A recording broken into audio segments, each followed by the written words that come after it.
On en sait désormais très clairement sur les candidatures retenues pour la présidentielle du 22 février prochain. 7 candidats sont en lice donc pour ce scrutin lorsque la Cour constitutionnelle a rendu son verdict il y a quelques jours. 2 candidatures ont été écartées. Il s'agit des candidatures du PDP de Innocent Kagbara et du mouvement politique Nouvelle Vision du docteur Kodjovi Obeng-Tomp. Il a déclaré que c'est maintenant que tout commence et on va évoquer donc les perspectives de ce parti avec Didier Okpodjou, cadre du mouvement Nouvelle Vision. Bonsoir. Bonsoir Samuel et bonsoir à toute la jeunesse togolaise, bonsoir à tout le peuple togolais. Merci d'accepter notre invitation. Est-ce qu'il faut dire que c'était pour vous un coup de massue, cette décision de la Cour constitutionnelle? Non, un coup de massue, non.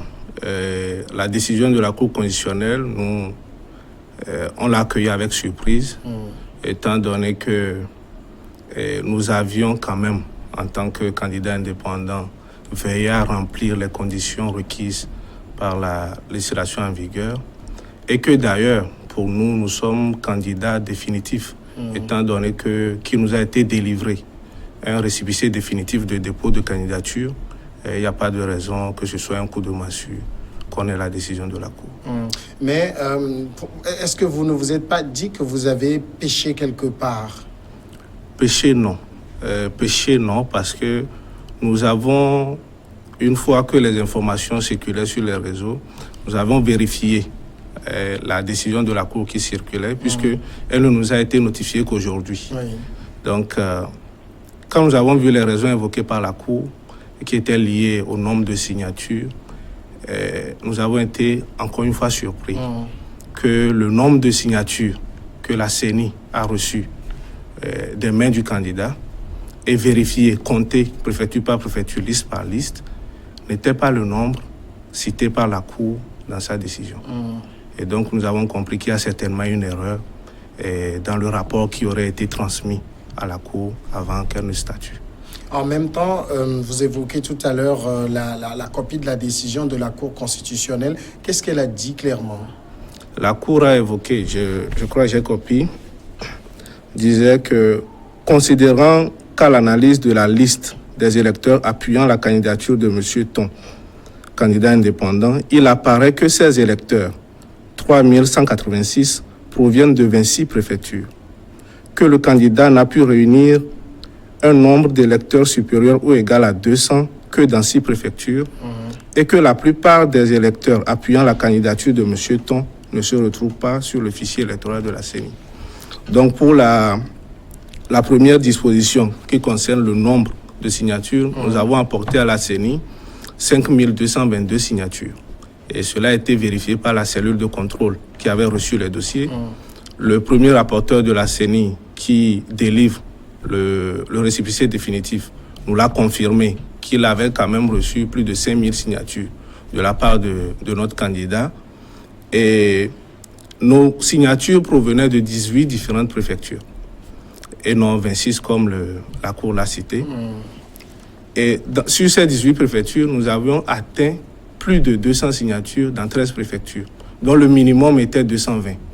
Ce qui veut dire que nous avions quand même pris en compte les marges d'erreur possibles pour éviter toute surprise comme celle que nous venons d'accueillir, en sorte que s'il doit y avoir d'erreurs, nous concevons qu'il peut en avoir, surtout au niveau des numéros de carte, on ne pourra pas excéder 10% de marge d'erreur. Maintenant, quant au nombre de préfectures requis, nous avons eu 13 préfectures qui ont eu plus de 200 signatures. Donc s'il faut éliminer certaines préfectures, même à un taux de 15% d'erreur, on ne peut pas enlever plus de 3 préfectures.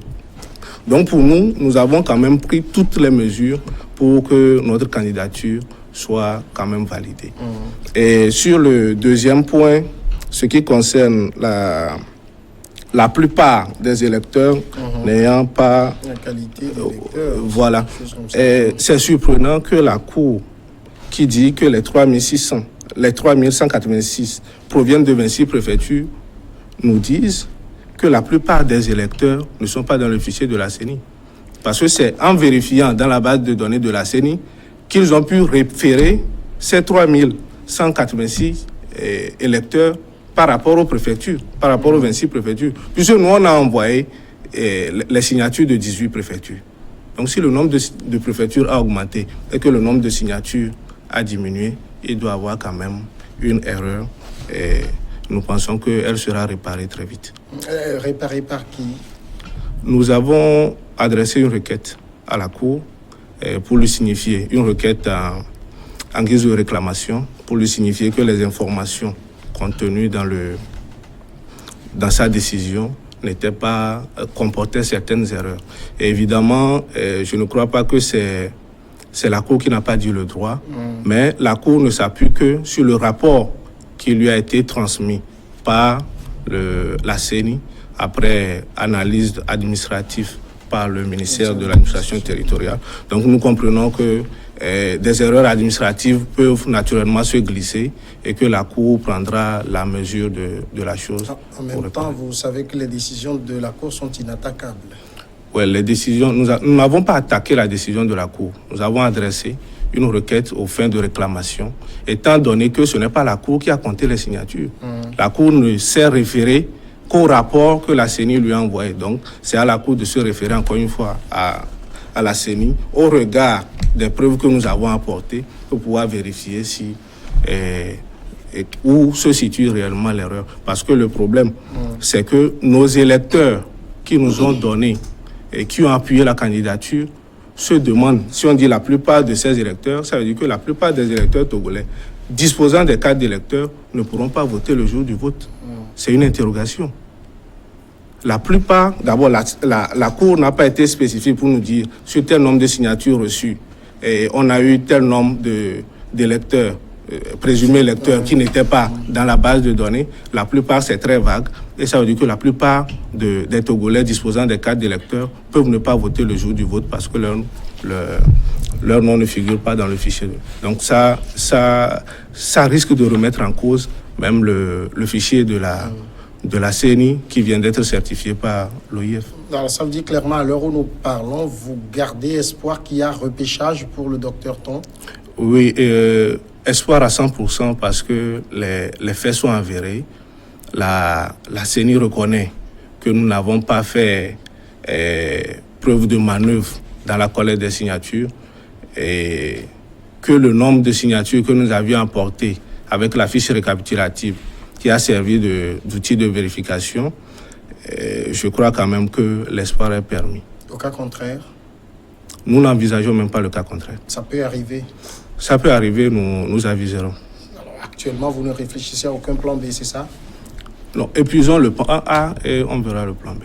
Oui, mais en même temps, on sait que vous savez que mercredi, par exemple, la CENI convie les 7 candidats, en tout cas les candidats retenus, à venir tirer au sort leur positionnement sur les listes, le bulletin de vote. Clairement, ça veut dire, si on convie les candidats alors que la Cour ne vous dit pas que vous êtes candidat, c'est fini, c'est out pour vous. Oui, d'aujourd'hui à mercredi à 16h, nous avons au moins 48 heures. Et je crois que c'est une requête d'urgence sur laquelle la Cour va statuer très rapidement. Il n'y a pas pour vous possibilité que la Cour ne dise pas vous pourrez être candidat? Ouais, la Cour nous dira que nous sommes candidats. C'est-à-dire, c'est ce que je veux dire, vous n'envisagez pas l'autre possibilité? Non, l'autre possibilité, nous n'envisageons pas étant donné que les éléments en notre possession ne nous permettent même pas d'envisager cette possibilité. Toutefois, je pense que la Cour, comme je le dis, nous lui faisons confiance. Et nous savons que l'erreur est humaine et c'est ce qui s'est certainement passé dans le traitement des informations. Et au regard des preuves que nous avons apportées, pour nous, il n'y a pas de raison que...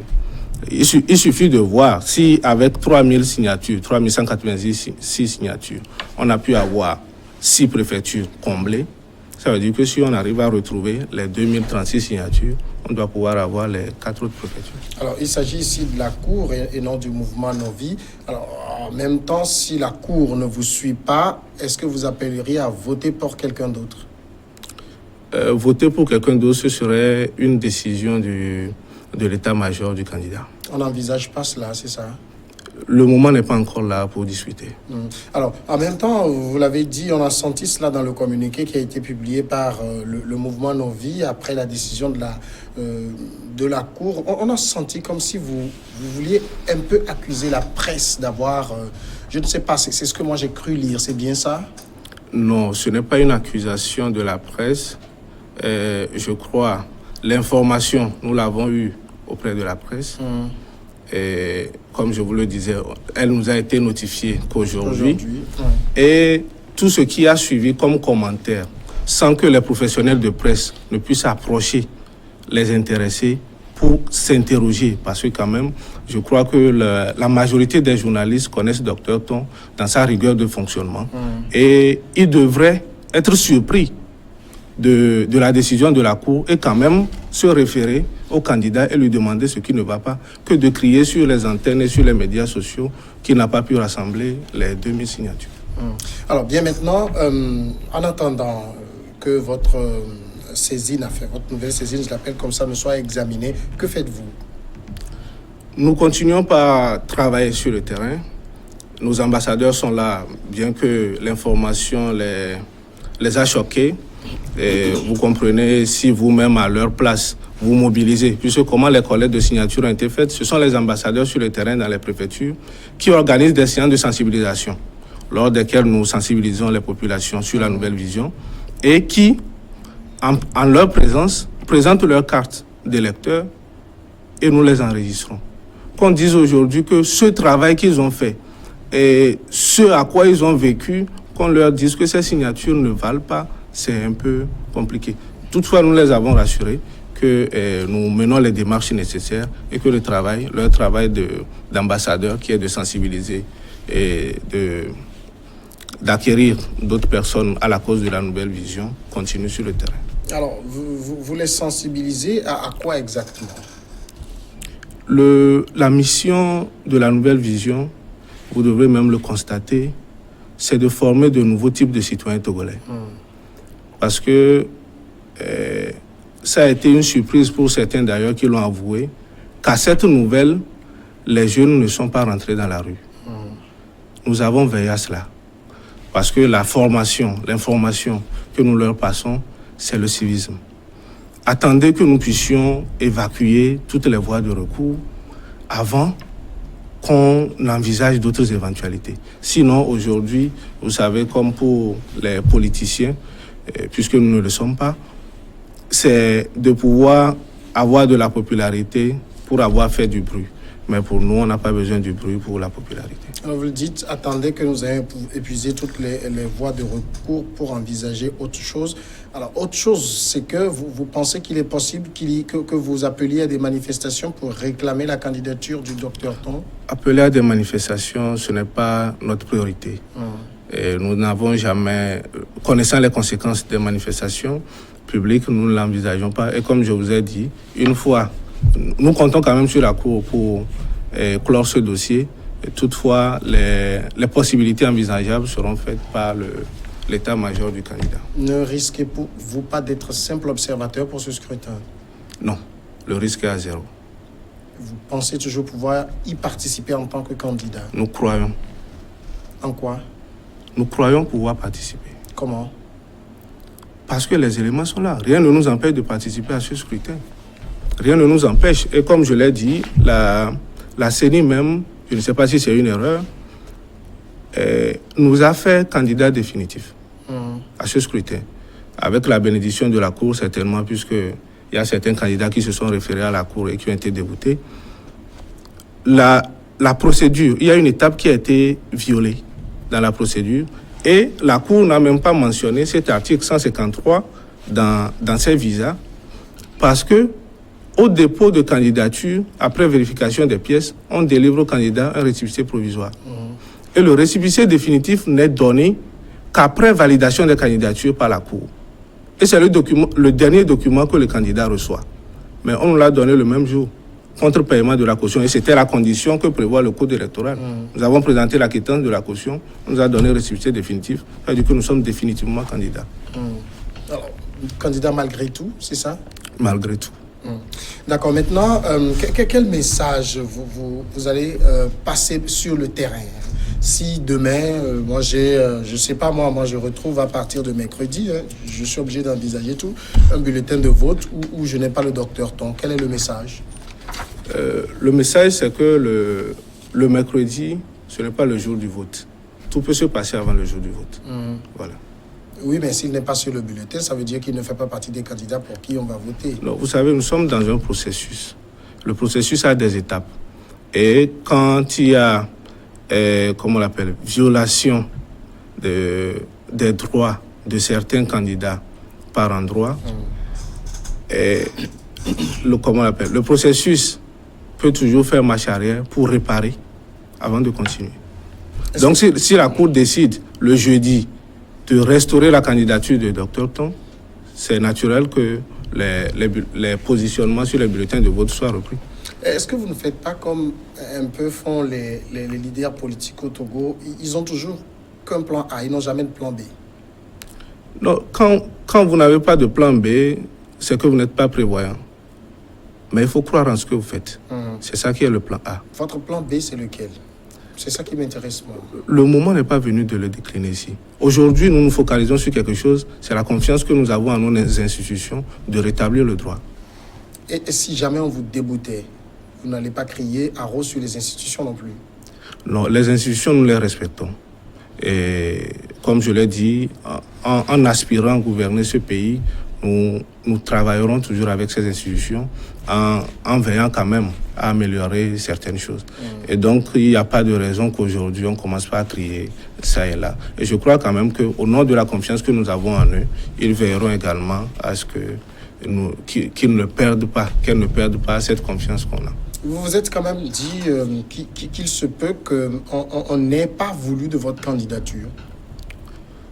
Qui n'est pas voulu de notre candidature. Je ne sais pas, moi j'ai lu beaucoup de choses. Il y en a qui disent qu'on m'a écarté parce que j'étais gênant, même bien avant l'étape de la Cour constitutionnelle, lorsque des gens n'avaient pas le récépissé, où il y avait une pièce manquante et que la CENI n'avait pas reçu leur dossier. Ils criaient sur les réseaux, c'est parce que nous sommes gênants qu'on n'avait pas voulu de notre candidature. Non, pour nous ne sommes pas gênants, nous sommes quand même une solution et une alternative pour tous les acteurs politiques, socio-économiques du pays. Et donc, il n'y a pas de raison que nous constituions un danger ou une menace pour quiconque. J'ai lu un tweet d'un ancien ministre togolais qui est aujourd'hui en France, qui a estimé que avec l'invalidation de votre candidature et celle de M. Kagbara, ce sont un peu les deux suppôts du régime qui ont été écartés. Vous reconnaissez dans ces propos? Non, ces propos n'engagent que lui. Ces propos n'engagent que lui. Ce n'est pas une déclaration de la Nouvelle Vision. Il a le droit de faire ses analyses et de les déverser sur les réseaux sociaux.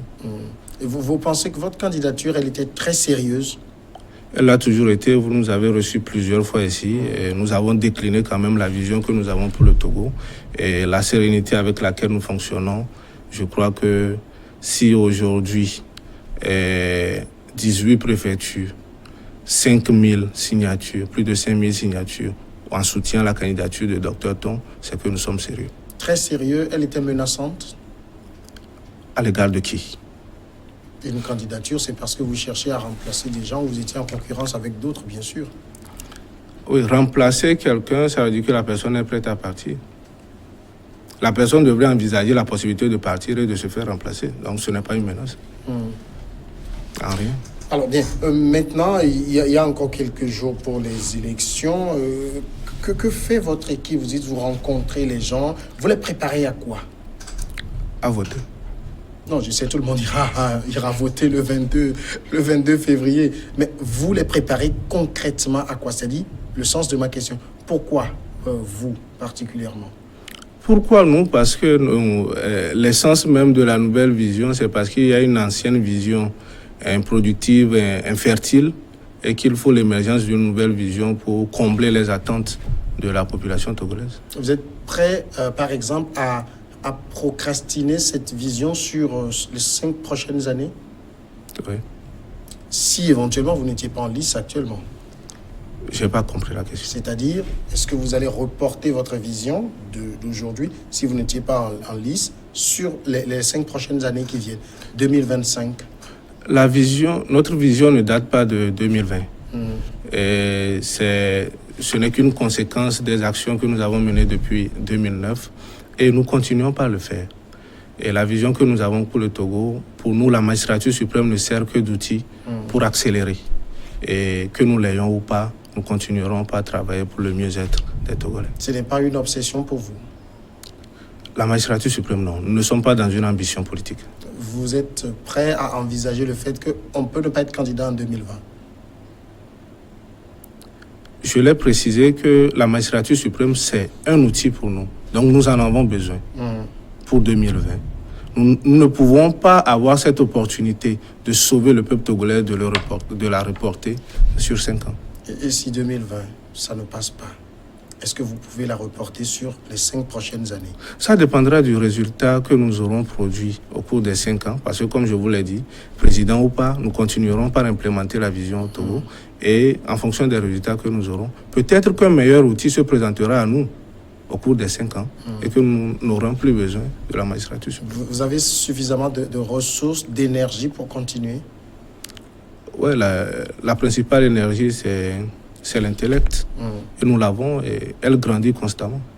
Donc, il n'y a pas de souci. Est-ce que vous envisagez transformer Nouvelle Vision en parti politique?